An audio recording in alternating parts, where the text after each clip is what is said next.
Hello, everyone. Love and blessings. Welcome to another episode of Dragonfly Heart Medicine Radio. This is Kristen, and I know it's been a big minute since I've come to you with an episode, but today's episode is special because it is a really big milestone for me and the podcast. So I started the podcast in 2019, and here we are in 2023, and things have not always been as consistent as I would like.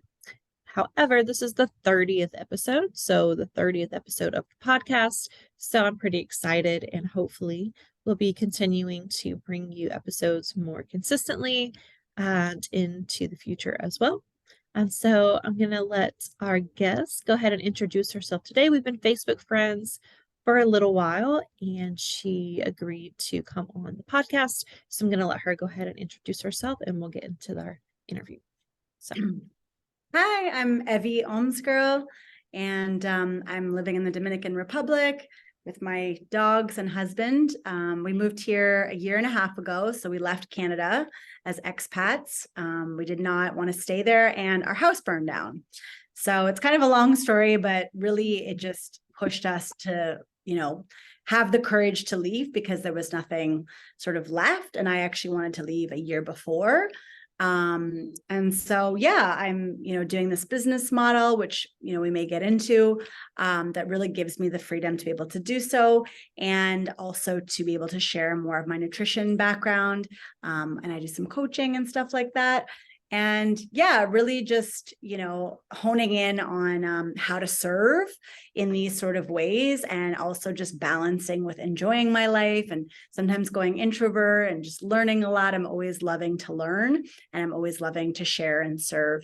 And that's kind of my whole bio in a 5-minute thing. Like your elevator pitch or whatever they call it. Yeah, I guess so. I think it's really interesting that we're living in Canada. And you kind of felt this like, I don't really want to be here anymore. I want to leave. And, and then it's kind of, sometimes the universe works in really strange ways. And sometimes it can be really intense. Like, oh, well, your house burned down. So what are you going to do now? And so why the Dominican Republic? Had that already been somewhere you wanted to go? Like, how did that fall into your lap? Yeah, so me and my husband had never even been here before, like at all. Ultimately it was a friend who I went to school with. And we actually met online in our nutrition Facebook group. And we had been talking for about 6 months, and then we were living in the same town in Ontario at the time. And so she was coming here, and, before my husband was ready to leave Canada, he's like, let's go back to British Columbia. That's where he's from. That's where we met. And it was, for the most part, more lax, I guess, with certain rules about masks and jabs and certain things. There was more open because a lot was closed in Ontario. Like, you couldn't buy papers and pen in stores, couldn't buy clothes. Like, there was just a lot going on that didn't feel like the place I grew up in. And so anyway, this friend, she was coming here. And then there was a week in British Columbia when we went to our house. We'd only been there actually 9 weeks. And we also had found it online, and it was beautiful, like lake view and all these things, which we actually have the lot for sale. So if anybody wants a lot in BC, overlooks the lake. But anyways, so she was coming here, and, we weren't sure. There was a whole week where, we knew that a bunch of houses were gone, but we weren't sure if ours was there because nobody could go in. And so we were talking about different things, and I was talking to this friend. She's like, there's a huge expat community here from Canada, a little bit from the States. There's some Europeans. It's really easy to get a visa. So I started kind of thinking about that. I had a friend who was in Costa Rica. I was kind of thinking about that, and Nicaragua. But ultimately, it just seemed the most just simple and flow to move here. Like, you didn't need to have a visa to live here and work here. Excuse me. And also for my dogs, like personally, I'm not really into a whole lot of vaccines because my brother is injured. So even with the dogs, I didn't want to bombard their system. Just, again, from my experience. So here it was like they just needed the rabies shot. They didn't need to have all these things. It just seemed simple. And the fact that there was a huge community here. So, when we found out the house was actually gone, we were like, okay, we're going to do it. So we just kind of, got a bunch of stuff from our insurance money, put it in barrels because you can send from Ontario barrels here. So we had to drive back to Ontario, and we had 2 weeks to like get the pups, the vet stuff organized, get a few of our stuff organized. And we actually were really, really gifted with a flight here. So we ended up doing like a private plane to get here. It just like honestly fell in our lap because this woman was coming here for her retirement. And, she didn't have anyone else to go with her. Someone fell through. So I was like, well, we could pay like a certain amount and that's it. Like, if that works, great. If not, and she's like, okay. So she paid like 2 of the thirds, but it was so worth it because after everything with the house burning down, a lot of what was going on in Canada at that point, which just felt like overwhelming. So it was like so beautiful. Like the day that we were leaving Canada, my friend dropped us off at the airport and we went in this like area of Pearson Airport in Toronto. It was all private and you didn't have to wear a mask. And because at that time, everything was like so strict and it just felt amazing, literally walking on the plane with our 2 dogs. Like now we have 3 because we got one here in DR.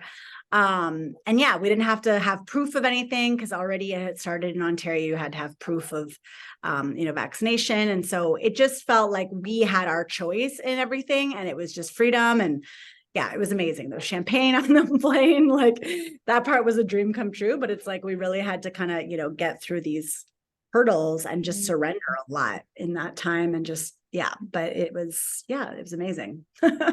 Yeah, the word surrender was something I was kind of thinking of too. And so what's it like to, because I've heard so many stories of people like, move, like leaving where they are, moving somewhere, not just like 30 minutes away or even just a different state, like in the US, moving from like North Carolina to Florida, but, going to a completely different country in a region of the world and not really fully knowing what's in store for you. Like, what is that process like? I mean, I know you mentioned surrender, but like, how does it, in the beginning stages, how does it feel to just be somewhere where you're having this completely like new, fresh start? Yeah, I think for me, the biggest thing that kept coming up, because I spent a lot of summers in Greece, like I'm Greek descent, both my parents are born in Greece. So it sort of reminded me of that because as a kid, when I would go to Greece, like I speak Greek, and it's almost like I was like a different person because, even in Greek, they use my like legal name, Evropi. So it was a bit of that. It was like almost like reinventing yourself here and kind of really just exploring the community that was here and what everybody was saying, like where to get certain things, because nothing is as obvious, I guess, as North America. You don't have Walmart, you don't have certain things. So it was really kind of learning the ropes. And that was really exciting the first 6 months. And, we literally lived, this place that we were renting was literally, I don't know, like 5-6 minutes to the ocean. And, in Canada, it started to get freezing cold, in a lot of parts in BC where, we were, it wasn't as cool, but, so yeah, it was really, really exciting the first 6 months. And I've heard a lot of people say that who have moved here in that kind of process. And then it's kind of like between the 6th month and the 8th month, that's when all of a sudden you're like, okay, like, how am I navigating this on the day to day? Because all of a sudden sort of like vacation mode ends. And also you start to realize, a lot of people say this, and for myself, it was true, where it's like, the problems that I thought just kind of left with, the palm trees and the ocean, like all of a sudden that resurfaced. And I was like, okay, I still have to deal with this, and this, and like some of the inner work, or just some of, the work with my relationship with my husband, or, some of those things started to pop up. But the first 6 months was really just a lot of like newness and excitement. And yeah, like most of it really was just exciting and new. I don't think there was too much negativity in the first 6 months, other than maybe just getting adjusted to the heat, because it's quite hot, humid, and I've never lived in a country, so hot and humid. So, Right. no, yeah. So yeah, I love that outlook that it's exciting, in the beginning, because for me, I've lived in a lot of different places, but they've all been really close to each other. Like all been in North Carolina. Like I've never lived anywhere other than North Carolina. And it's like I keep like going around in circles trying to find, where I fit in the most and with the like the energy of the city that I like the most, and all of those things. And so for me, like thinking of just like leaving everything and going somewhere like the Dominican Republic or Costa Rica, or some kind of Latin American country is just like, what? So when I hear people, doing things like that, it's really cool. to watch and to learn from. And I love how you mentioned like, yeah, like the first 6 months is kind of exciting, like vacation, and then you're still you though, and all the things that didn't really surface initially because you're caught up in the newness of everything. When the everything settles, like it's still there. And And I so honestly didn't even know where to go because I was just done with mm, Canada. Like I would have loved to come to the States, but it felt like just big hurdles. Where here, it's like I knew I could come and just stay pretty mm, easily. So it was really just like it invited us. Um, like I felt like almost like, we were talking a bit about Aya before and how it kind of calls you. I feel like this land almost called us. It was like, mm, here, like just its heart was open and just come, like that's how it yeah, really felt. Yeah. absolutely. Yeah. And so how long, you might have already mentioned this, but how long have you been in the Dominican Republic? So we moved here September 30th, 2021. Okay. Yeah. So And I've yeah, gone for, back to for a Canada. minute, you've been there for a minute. Yeah. I'm back to Canada once and I'm going again at the end of the month for about a month. Nice. And so how does all of this kind of, how did this lead you into what you're doing now with nutrition? Yeah, so the nutrition, I already went to school. I graduated 2019 for nutrition, and it took me a little bit longer because near the end, third half, I guess, or the third quarter, I was diagnosed with hypothyroid. So I was actually working at a nutrition kind of hub, I guess. They had like an herbal section, they had a pharmacy, and then they had supplements. So I was working there sort of under mentorship and really sort of learning more about the supplements and certain things like that. And so I was in school at the same time. And all of a sudden I started to get super dizzy. I would get dizzy spells. And anyway, so long story short, I saw a naturopathic doctor, and in British Columbia, they can diagnose you the way medical doctor and MD can. So I was diagnosed with hypothyroid. So I had to go through a whole process to figure out like what was the root cause and what's going on, because I didn't want to go on medication since I was in nutrition school. And that was my whole thing, is to learn to look at the root cause. So I figured out over time and with testing that I had a lot of heavy metals. Mm, And so this is a bit sidetracked, but it leads all to the same story. You're coming back to the same center. But yeah, so that was the beginning of sort of really finding some of the root of like my purpose as a nutritionist and who I'm here to serve, because of going through my own thyroid stuff and hormonal stuff. And part of that also was we were just starting to think about wanting to conceive. mm, We weren't trying, but we weren't not trying, right. Mhm. And so, all these things kind of played a part. And so once I healed, removing the heavy metals and, natural zeolites was a part of that process, and doing chelation therapy. And it took me a year to heal, which was really amazing.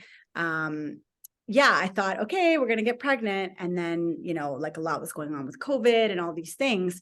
And then it wasn't until I got here and really started to go through some of the process that, more recently I've found some quantum biology. So it's really kind of looking at the circadian rhythm, which I always thought that was something like, if you've been on a plane or if you've been in another country, and then how that affects you. But we need our circadian rhythm like every single day. And if it's off, then everything else is going to be up. Mm, And one of the hormones that is really sort of the cascade for that is called leptin. So it's sort of the precursor of insulin. So often if you are insulin resistant, way before you're going to be leptin resistant. So anyway, so all these things is sort of what I'm doing now. I'm really, diving deeper so I can offer more of that as a nutritionist. And so that's been amazing of a process, and I'm still sort of on that process. And as a nutritionist also, I came across the water. So that's mostly what I've been doing financially to be able to kind of ground myself and keep growing my team and things like that, because there's a business side as well as the health benefits to the living water. So it's called Kangen. Some people have been listening maybe know about Kangen. It's going to be 50 years old this year. The company that owns is called Enagic. And so it's a Japanese company. It's Japanese engineering, and it's one of the top ionizers in the world. And it's the longest running company that has ionizers. So it's pretty amazing. It's pretty exciting. And there's a lot of people that are kind of world travelers and yogis and nutritionists and coaches that work with the company because it gives us, the vehicle to be able to live wherever we want, right? So yeah, long answer, but yeah. It was not that long. But yeah, so I kind of want to go back to beginning of, talking about thyroid issues. So first of all, I studied biology in college and I am a science teacher. Taught biology for a while. Now I'm teaching chemistry and physical science, which is a whole different type of science. But in other words, like I'm really intrigued by biology behind a lot of things. And I actually had thyroid cancer when I was 13. And so I had to have my thyroid removed and I had to do 3 treatments of radioactive iodine. So I don't have any thyroid tissue like at all. And the first few years was like fine, but like the older I get, like it's just harder and harder to regulate hormones and I have all kinds of interesting symptoms. And it's just like feels like a mess sometimes, but it's finally starting to get better because I'm really working on healing my gut, which I have not, which is the root of a lot of things. And a lot of conversion happens in there between the T3 and the T4 and all of that kind of stuff. But yeah, so I think it's interesting that you mentioned that you had some thyroid issues at one point and that you were able to get to the root cause and, then move forward and you didn't necessarily have to rely on medication. And, yes, I just think that that's interesting. The whole Yeah, thyroid. that's really interesting. And I know in the East Coast, in Ontario too, because you're so far from the ocean, so you're so far from iodine. So there is like an epidemic of thyroid issues and, PCOS and hormone issues, and a lot of it can be connected to heavy metal, but also when there's heavy metals in the body, then there's mineral deficiency, right? Because they compete. Mhm. So, and that was the thing that I sort of found really interesting on this path because the body does not differentiate. If you have more of selenium, for example, then it'll sort of compete with mercury and the selenium will start to, wean out the mercury. But if there's more mercury in the body doesn't say, okay, like this is bad but there's just more of it, so it just automatically will deplete the selenium in your body, which works with the iodine and works with the zinc, and those 3 are really the minerals that you want to be able to have a healthy thyroid and to support it.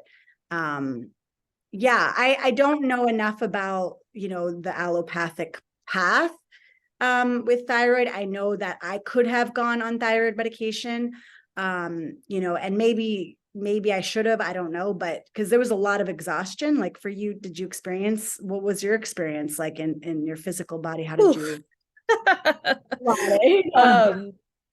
Well, it started with just like fatigue.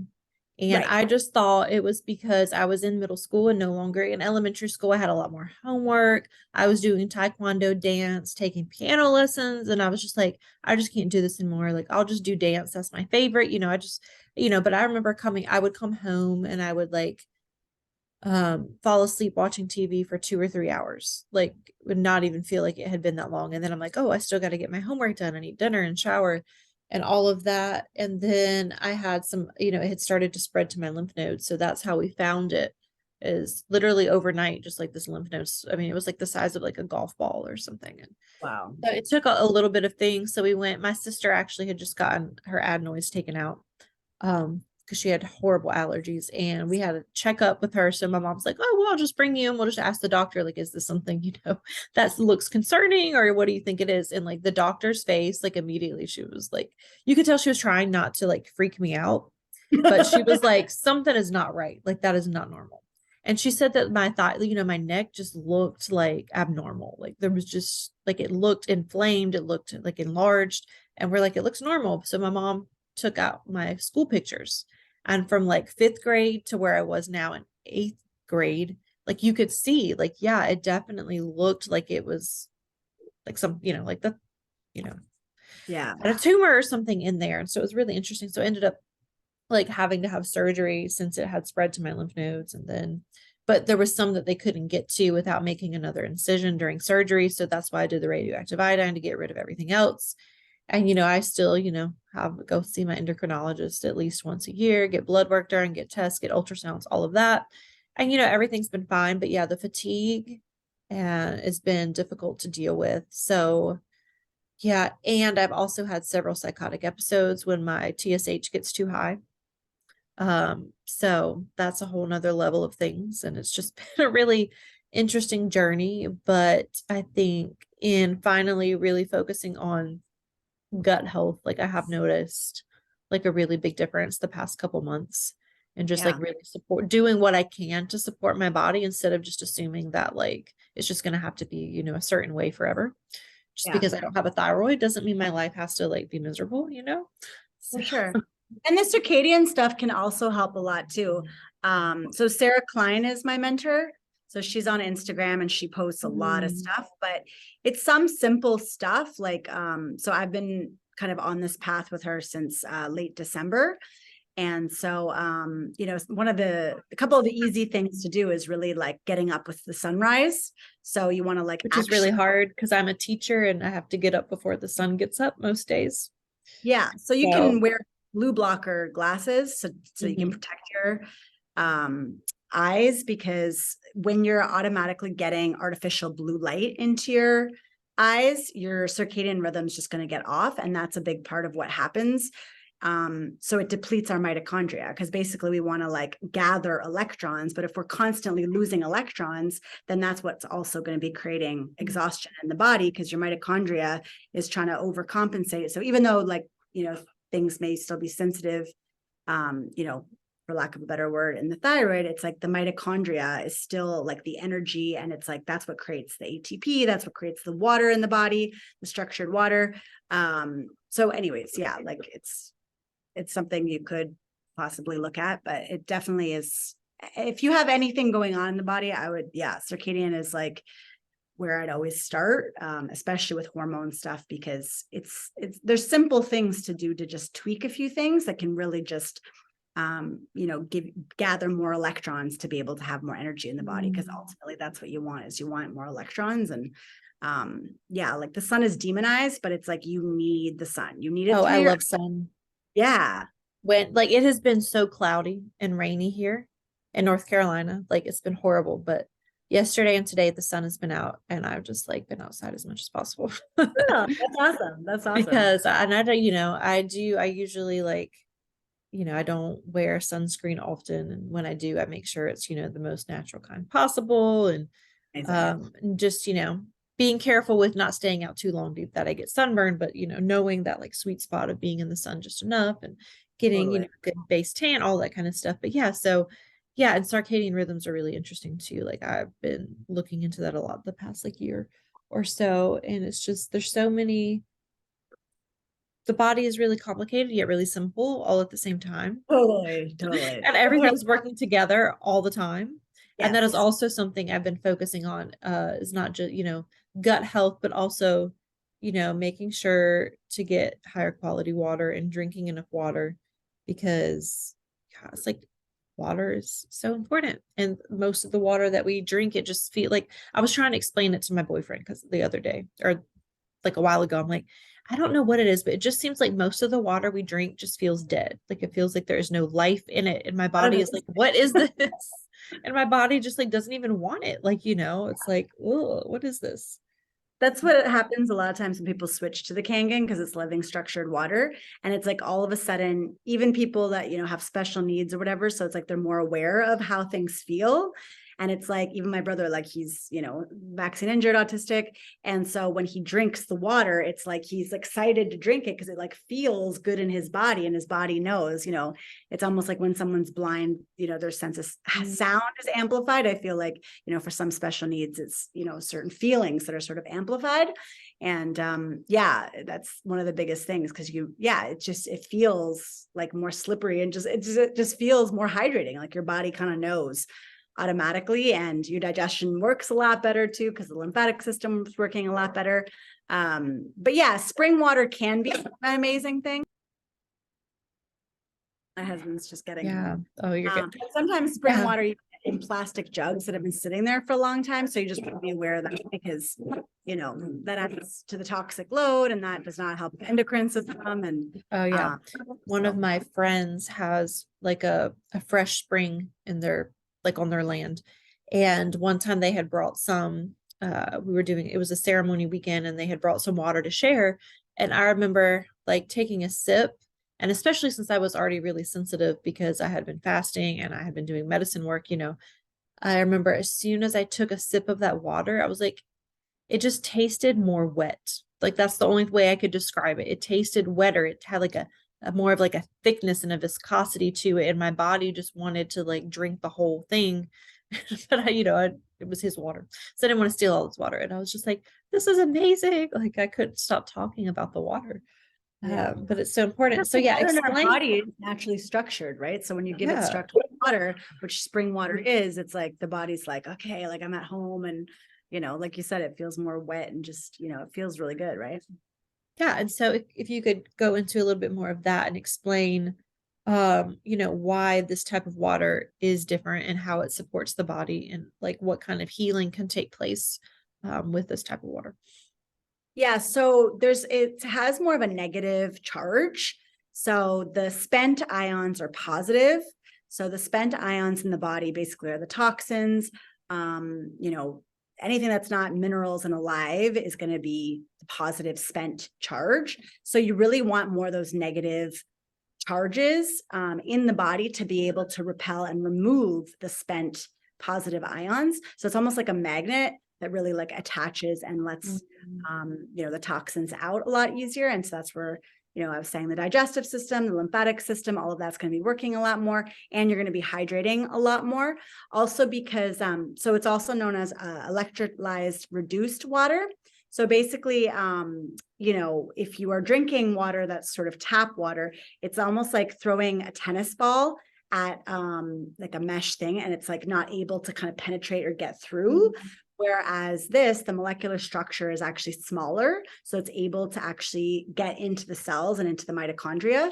So it's able to really, hydrate and just be there. So and that's what I was saying before. So it's known as easy water. That's the water that's naturally in our body, the 70% water that we are, that is naturally structured. So when you're giving it what it already is, it's like, your body knows what to do with it. So we can't make claims from Kangen specifically, but from the living structured water, which it is, or electrolyzed reduced water, there've been amazing testimonials, and there are a few books that really talk about electrolyzed reduced water as well as the Kangen. There's tons of stuff on PubMed, and so I love to just share, some of that from our living water group. Absolutely. From the and I know there's a lot of like buzzwords out there these days when it comes to water and what's healthy and what's not. And so how does the structured water, how does that differ from like alkaline water? Okay, yeah. So this is alkalinizing water. So a lot of alkaline water has been made into being alkaline with chemicals. So a lot of those chemicals are, toxin. They add to the toxic load. They, add to the endocrine disruptors. So this is naturally electrolyzing and naturally alkalining because like when you're getting from a spring water, it naturally has a higher pH. That's just how it is because it's more in line with nature and there's more flow to the water. So there's the documentary, what's it called? The Gift of Water. And so it's a beautiful documentary, and it talks about how even in the cities, it's like the way the pipes are, it's like all contorted and it's like can't even flow. Where if you look at the way water is in nature in a spring, it's like it's just always flowing. Right. So that's ions that are being created. And so the machine's been created like that to sort of mimic, because we don't all live in the south of France and, right. We all have a spring like your friend in our backyard. So it would be nice if we did, though. Oh, yeah, amazing. Yeah. But we don't. So that's why other things exist to help us get exactly high quality water. Oh, yeah. And how long have you been doing that? So you started studying nutrition in 2019. And so how long have you been working with the structured water? Yeah, so I graduated in 2019, and then it was January 2021 that I got my first machine. But the health center that I was working at, that I was, mentoring with someone with supplements, they had a Kangen machine. So I just thought it was cool. I didn't know all the ins and outs yet. But the machine talks to you. So when you turn it on, it's like Kangen 9.5. And I was like, that's cool. Like, I don't know. Never heard a machine like talk to you. So that was my first kind of like excitement about it. But yeah, so so I bought the machine, and I wasn't sure if I wanted to do the business side because there's like a whole Right. thing with the business side. But and my husband thought I was a little bit nuts because it's an investment, like it's anywhere between 3 to 6K for the machine that you're gonna have Yeah, 20 to 20. I've seen up to like 6K for sure. So I did financing in Canada. It's considered a medical device. So I was able to get financing because of that. And my husband was like, no way, but I got it. I felt really strongly about it. And the universe always kind of gives me signs, or God, love.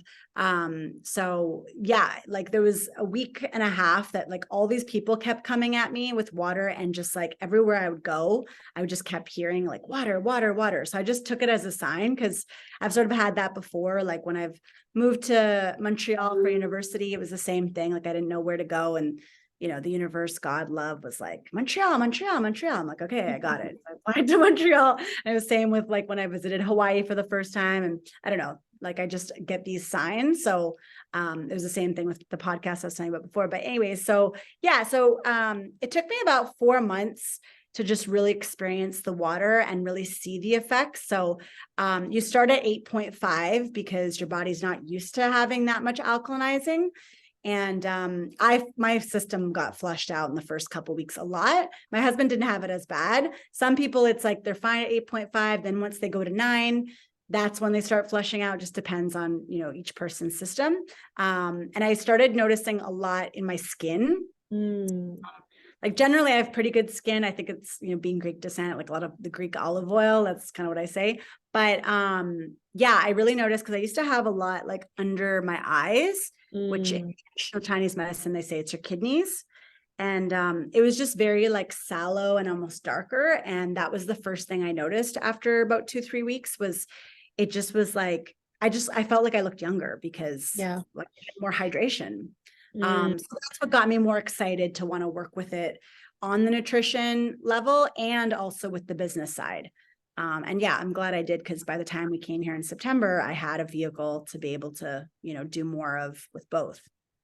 Yeah, and I think they both go really well together. The nutrition side of things, and the water, because water and nutrition, it's Yeah. it's really, I feel like water's at the foundation of everything, since we are 70% water. And yeah, so thank you so much for just sharing a little bit about your journey. And I know you seem like you have a lot of knowledge in this area, and that you're also really passionate about it.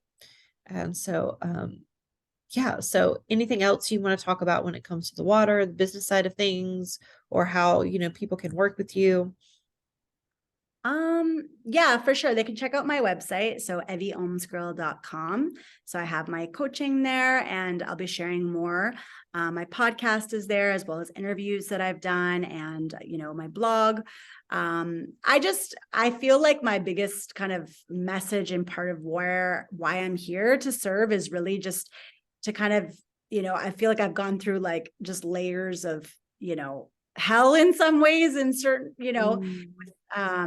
the physical body, and seeing it with my brother too, when he regressed. And so I just think that I feel like, it's like, I just want to talk about sovereignty. I feel like part of my purpose here to serve is to remind people of their own sovereignty, and like, not everyone's going to have the same journey with their physical body. And, like for you, maybe the radiation was the perfect answer.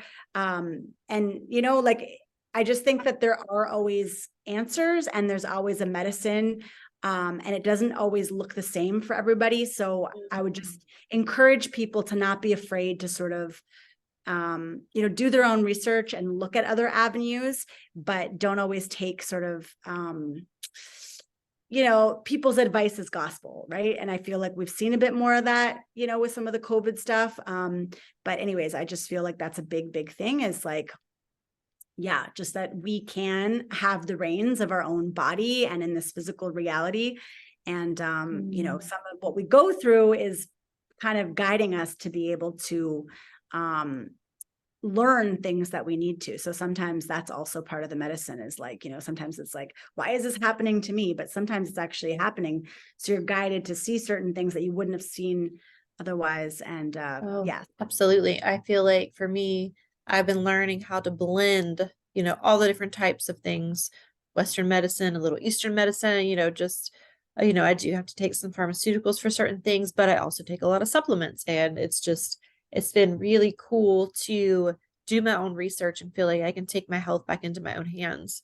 And so I think that message that you're sharing and helping people, and then helping people, be sovereign again and understand what's going on with their bodies, and understanding that we don't have to do the exact same treatment protocol as somebody else did, but we can still learn from it and take what Totally. works for us and, add different things in it. It's not always a one size fits all thing. For sure. Yeah. And I think that is the exciting thing nowadays is like, we can look at Western and Eastern and, just again, like how you're saying, what fits for us, and what fits for us today might not fit for us in 10 years, but just being open to possibilities, because there often are possibilities of, how to maintain, but also how to heal. Like there can be both. Mm-hmm. Well, thank you so much for being here, especially for the 30th episode. Yeah. And if you want to get into contact with her, we'll have everything down below in the description, website, social media, etc. So if you want to learn more about what she's doing or learn more about the structured water, you can contact her. Thank you to everybody who is watching or listening. Hope you have a wonderful, amazing rest of your day, whether it's morning or evening where you are. And I will see you in our next episode. Thank you so Bye. much. Bye.